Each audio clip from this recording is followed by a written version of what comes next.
Welcome back. So after my first video got a lot of positive attention, I wanted to follow it up with another quick video to show you some tips and tricks to get the most of your kOS experience.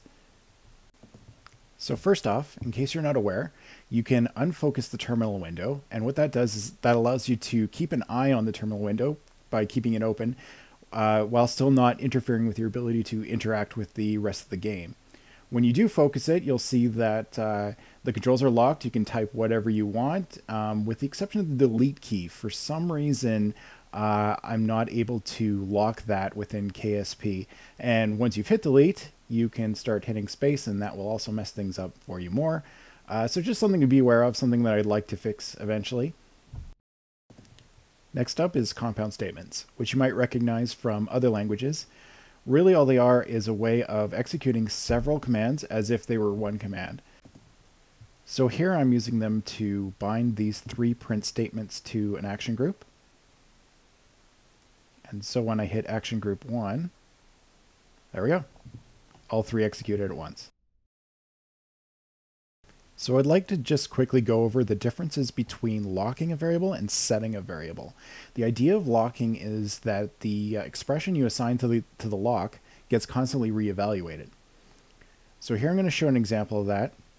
I'm going to lock y to x times 4. So that's going to get constantly reevaluated. If x changes, then the value of y is going to automatically change as well. So now I'm going to change the value of x to 3. And x is 3, and when I print y, you'll see that it's already changed to 12. Okay, so how can we exploit this for fun and profit? Let's take a look at my original orbiting program again. Now, if you look at the top, you'll see that I'm not just locking the throttle to 1 anymore. I'm actually setting it to a formula that's based on the altitude. In the original video, I didn't worry about wasting fuel by going over 200 meters per second. So this time we're going to save fuel by having this formula decrease the throttle as the altitude gets higher. So let's see how that goes.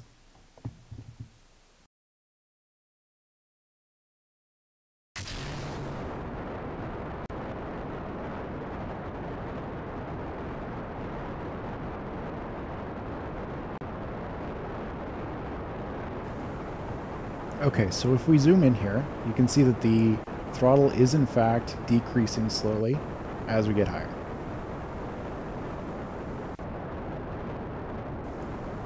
This formula is not perfect. We are going a little bit over 200, and it'll get up to 250 by the time it reaches its peak. The thing about this technique is it's a little bit trial and error. Ideally, what we would want is some sort of a loop that checks and sees what our speed is, and then adjust the throttle up or down depending on how close we are to 200 meters per second.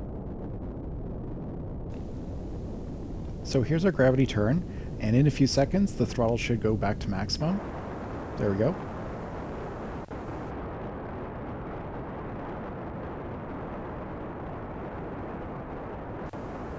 And we can see that this stage is actually lasting a lot longer than in the original video.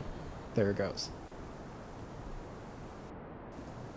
So I'm going to go ahead and accelerate this because the rest of this flight went pretty much the same as the original tests.